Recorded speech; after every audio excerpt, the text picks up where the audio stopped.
Bismillahirrahmanirrahim. Assalamualaikum warahmatullahi wabarakatuh. Alhamdulillahilladzi hadana lihadza wa ma kunna linahtadiya laula an hadanallah.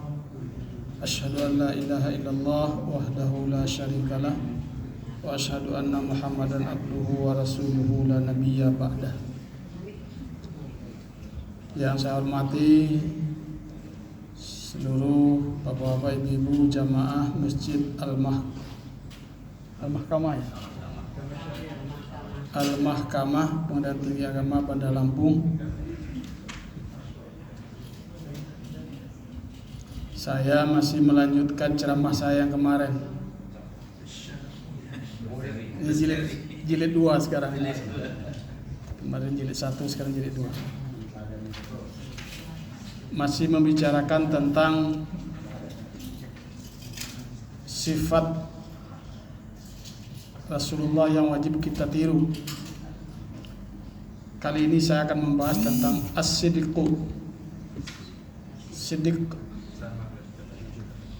itu artinya jujur, berkata benar. Yang iya bilang iya, yang tidak bilang tidak. Supaya apa? Supaya hidup itu enteng. Hidup itu akan ringan, akan enteng apabila semua orang bilang iya terhadap yang iya. Kalau yang enggak, bilang enggak. Itu namanya mengangguk tanda iya, menggeleng tanda tidak. Nah, celakanya itu sebaliknya. Mengangguk tanda enggak, menggeleng tanda iya. Ini kacau kehidupan. Membingungkan kehidupan dan akan jadi berat. Ya, ini yang kita bicarakan pada sore hari ini. Mudah-mudahan saya bisa menjelaskannya. Karena ini penting. Apalagi yang namanya pimpinan masyarakat. Yang iya kadang-kadang enggak, yang enggak juga kadang-kadang iya. Akhirnya kalau dia bilang merah, orang bilang putih itu. Kadang orang terbiasa berbohong. Iya kan? Satu negara kalau banyak orang pembohong di dalamnya, negara itu pasti tidak akan sukses. Kan kacau. Suatu kantor kalau banyak orang jujur di dalamnya, insya Allah kantor itu akan enak, enteng. Enak aja. Karena mengatakan iya yang benar itu mudah. Yang susah itu sebaliknya. Yang benar harus kita katakan salah, yang salah harus kita katakan benar. Itu susah, itu mencari dalilnya susah sekali. Cara mengucapkannya juga susah. Tapi kalau yang benar kita katakan benar, yang salah kita katakan salah, itu mudah sekali. Tidak perlu energi yang sangat banyak. Nah, oleh karena itu dalam kesempatan ini saya akan menyampaikan satu cerita. Saya akan berkisah saja, ya. Saya akan berkisah saja. Tapi sebelum berkisah, saya akan belajar bahasa sedikit. Kalau kizib lawan sidik itu lawannya kizib ya. Kizbun itu artinya berbohong. Kalau bahasa Lampungnya berbohong itu apa? Mana orang Lampung? Hah? Mana orang Lampung? Bukan orang Lampung bilang. Apa? Boho. Boho atau Budi. Itu udah bertanggung jawab itu, ngomongnya pelan-pelan ini. Bukan orang Lampung itu, tidak meyakinkan itu. Ngapusi Jawa. Ngapusi itu membohongi orang. Ngapusi Jawa gimana? Kalau Sunda apa? Hah? Bohong Betawi itu ya, Benyamin itu. Kalau bahasa Padangnya Paduto. Kalau Betawinya ngibul, Pak. Betawinya ngibul ya. Bahasa Jawanya ngapusi. Mana orang mana lagi di sini? Pak Azwar orang mana? Orang aja, Pak. Orang Jawa. Orang Jawa sudah teringat pusing. Ngadalin ya, kadal ya. Kalau di Betawi banyak tuh ngadalin, ngebohongin, ngebohong. Kalau bahasa Manadonya batowo. Saya 18 tahun di Manado, saya tahu bahasa Manado. Bahasa Manadonya batowo, batowo itu berbohong. Ya. Pak Wakil belum tahu batowo ya. Ada batowo, ada batobo. Kalau batobo itu berenang di air, kalau batowo itu berbohong. Saya akan membawakan satu kisah di mana ujian kebenaran itu kadang-kadang sulit. Alkisah seorang raja yang tidak disebutkan kerajaannya di mana, tapi kerajaannya sukses, makmur, rakyatnya makmur. Raja sudah berusia tua. Raja ini ingin mencarikan penggantinya, tapi dia tidak mau atau tidak berniat untuk penggantinya itu harus anaknya atau keturunan atau orang dekatnya. Dia mau penggantinya itu adalah orang yang jujur di negara itu.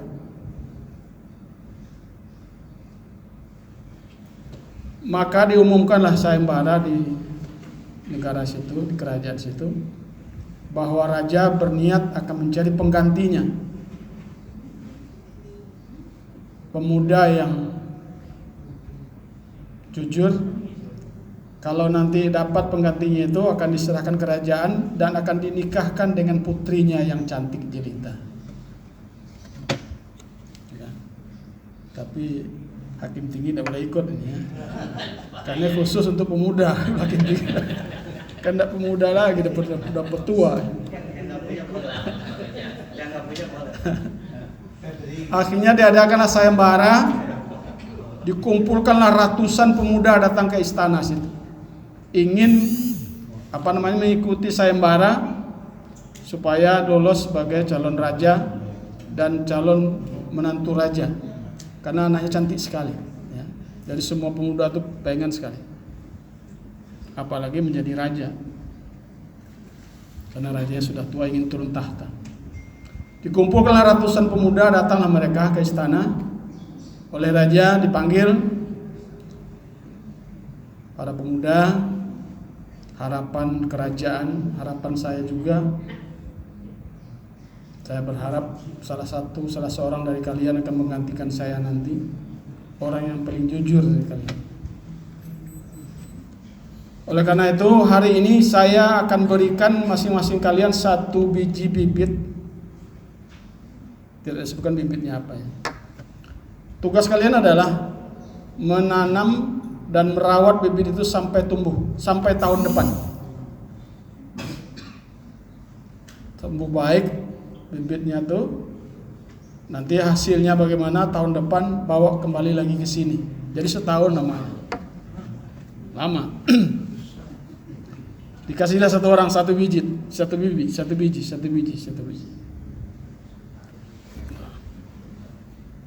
Langsung dijaga baik-baik sampai di rumah ya, jangan sampai nanti jatuh atau rusak nanti di jalan. Jadi raja nanti. Besoknya semuanya nanam di pot yang bagus, tanah yang paling bagus.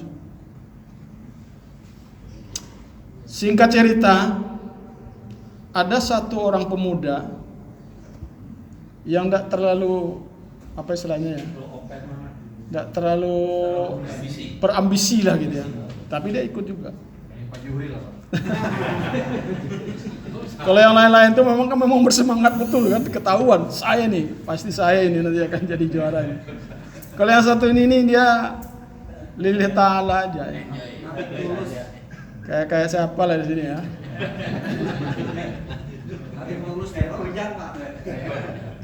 Rupanya biji yang ditanamnya tidak tumbuh-tumbuh. Sebulan, 2 bulan, 3 bulan. Sudah sampai 6 bulan, sampai 10 bulan tidak tumbuh juga. Heran dia kan. Ada apa ini? Apa karena dia kurang semangat atau bagaimana? Tapi dia tetap pelihara baik-baik, disirami, dipupuk, tapi tidak tumbuh. Apa salah memilih tanahnya atau pupuknya, apa yang salah? Sementara yang lain-lain itu sudah ada yang setengah meter, sudah ada yang hampir 1 meter. Pas 1 tahun sampai, dipanggillah semua pemuda yang dikasih bibit itu untuk datang ke istana membawa hasil tanamannya masing-masing. Mereka berlomba-lomba memperlihatkan kehebatan tanamannya, subur. Sementara yang satu ini, dia nak mau pergi ke istana, takut kena marah sama raja. Teman-teman, kamu tumbuhannya bagus, kok kamu sampai tumbuh gitu. Salah. Jadi ketika di hari itu si pemuda yang satu ini tidak pergi. Cuma diingatkan oleh ibunya, "Nak, kamu harus datang ke istana. Tandanya kamu orang yang bertanggung jawab. Kamu dapat perintah dari raja menanam, memelihara bibit ini dan membawanya, hasilnya nanti dibawa setelah 1 tahun ke datang aja. Apapun yang terjadi, mau kena marah, mau apa, kamu datang aja." Apa kena semut atau apa? Akhirnya apa? Dia itu akhirnya datang juga karena dipaksa oleh ibunya. Taat sama ibunya datang, tapi dia lemas ya. Dia menunduk aja. Oleh teman-temannya kan diketawakan. Lah, kok kamu cuma bawa pot saja? Mana tanamannya? Dia diam aja, tidak komentar. Mau jawab apa? Memang tidak tumbuh sama sekali. Padahal sudah disirami setiap hari, sudah diapa. Akhirnya dia dicemooh oleh teman-temannya ratusan orang. Ngapain kamu ikut kalau tidak ada tumbuh? Ini orang berlomba-lomba, ada yang 1 meter, ada yang sudah ada yang tinggi, ada apa. Akhirnya apa? Mendengar itu datang raja turun dari sananya, suruh berkumpul semua. Mereka pada ribut, ketawa-ketawa, mengetawakan yang 1 orang tadi itu. Semuanya mentertawakan yang 1 orang itu, jadi ramai. Ada apa ini? Kenapa kita ketawa? Raja, itu lihat tuh 1 itu. Bodoh sekali. Ya orang lain ada yang kecil, ada 20 cm, 30 cm, masih lumayan, masih tumbuh. Ini tidak tumbuh sama sekali. Kata raja, diam kalian semua. Hari ini saya akan membuktikan siapa yang jujur dan siapa yang tidak jujur di antara kalian. Kata raja, ketika tahun lalu saya membagikan bibit itu saya sudah rebus sampai matang. Jadi tidak akan mungkin ada bibit itu yang tumbuh, kecuali orang yang menukar bibit itu dengan bibit lain.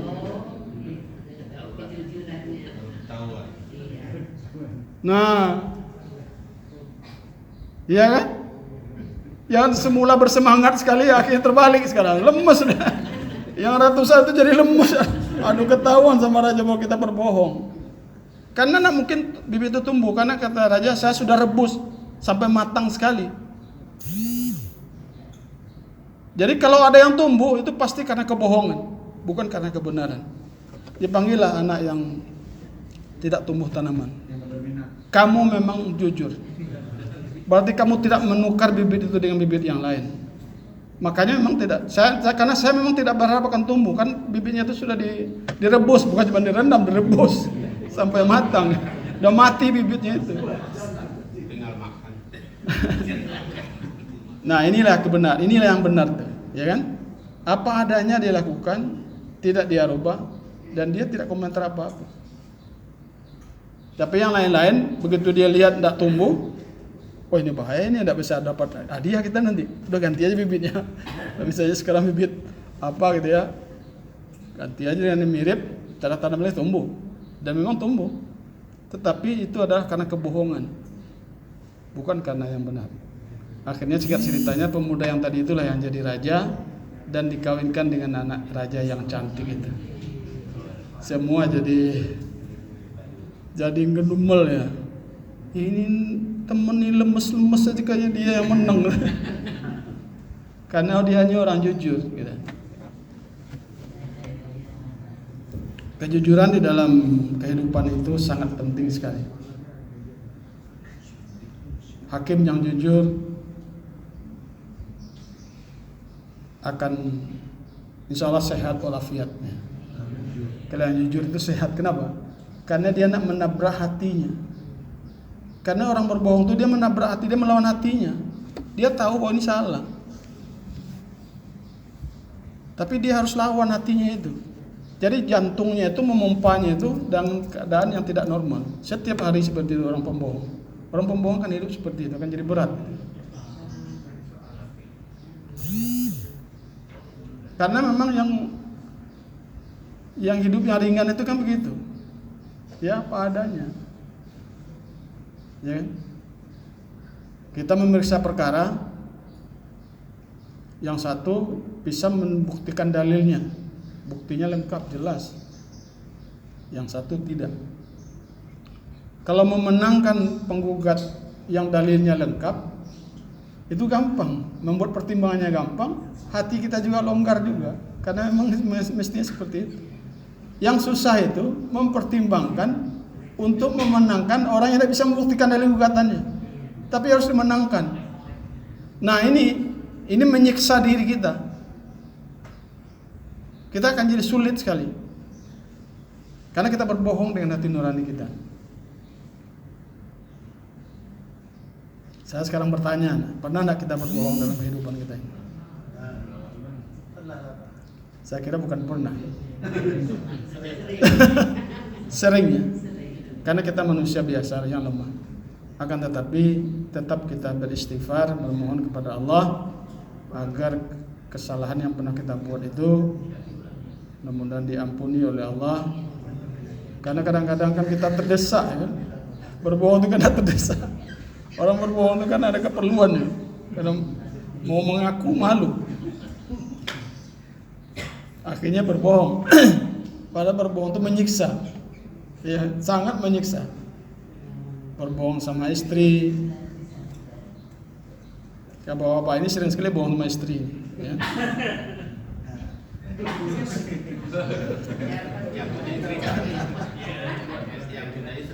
Ya istri juga sering berbohong sama suaminya.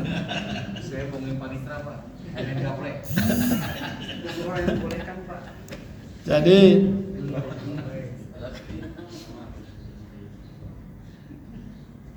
di zaman Rasulullah masih banyak orang yang bersikap siddiq itu. Masih banyak. Yang paling terkenal adalah Abu Bakar As-Siddiq. Itu sangat terkenal kejujurannya, kesiddiqannya. Yang lain sama, cuma di bawah Abu Bakar sedikit. Nah di zaman kita sekarang ini, nah ini yang sulitnya. Ya.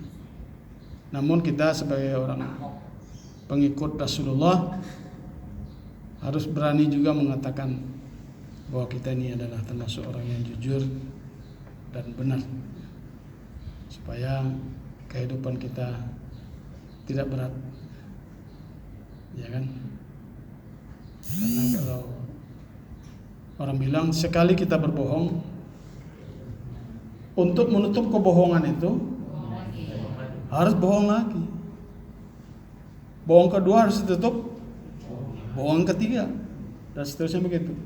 Makanya yang paling benar adalah tahanlah sakitnya, perihnya mengaku itu. Memang perih, tidak enak. Aduh sebenarnya saya salah Pak. Kemudian saya bohong sebenarnya itu Pak. Memang itu perih dan menyakitkan. Tetapi itu lebih menenteramkan bagi hati kita, lebih menenangkan bagi jiwa kita. Kenapa? Karena kita sudah memotong rantainya. Sebab kalau kita tutup dia beranak terus, beranak pinak, ya.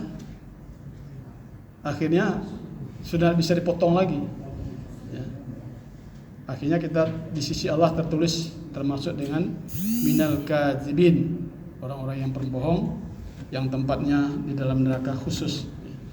Ada tempat khususnya di dalam api neraka. Rasulullah SAW selalu mengajari kepada kita bagaimana kita harus mengatakan kebenaran, bagaimana kita harus berkata yang jujur, bersikap yang jujur, berperilaku yang jujur, sehingga insya Allah berhak mendapatkan syafaat bantuan dari Rasulullah Muhammad SAW. Karena sifat beliau yang wajib kita tiru ada 4 ya: siddiq, tabligh, amanah, fatanah. Demikian saja ceramah singkat ini. Mudah-mudahan Allah Subhanahu wa taala akan membimbing kehidupan kita, akan memberikan petunjuk dalam kehidupan kita sehingga insya Allah kita mudah mengatakan yang benar itu adalah benar dan yang salah itu adalah salah. Billahi taufiq wal hidayah. Assalamualaikum warahmatullahi wabarakatuh.